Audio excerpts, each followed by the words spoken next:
نکاح نہیں تھا، یہ ماں اور بیٹے کی کہانی تھی۔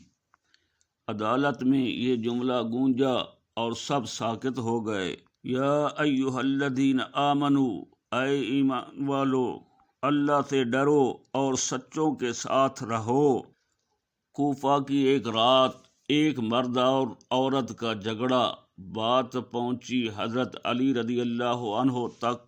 حضرت علی رضی اللہ عنہ نے فرمایا، سچ بولو، حق خود ظاہر ہو جائے گا۔ عورت نے اقرار کیا، گناہ ہوا، بچہ پیدا ہوا، چوراہے پر چھوڑ دیا گیا، کتے نے کاٹا، سر پر زخم ہوا۔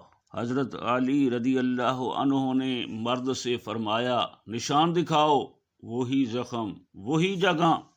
ایک قافلہ گزرا، بچے کو اٹھا لیا، پالا پڑھایا، وہ جوان ہو گیا۔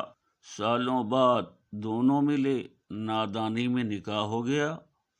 حضرت علی رضی اللہ عنہ کا فیصلہ، یہ تمہارا بیٹا ہے، نکاح نہیں ہو سکتا۔ اللہ، رسول اور مومن سب اعمال دیکھ رہے ہیں، سچ کبھی دفن نہیں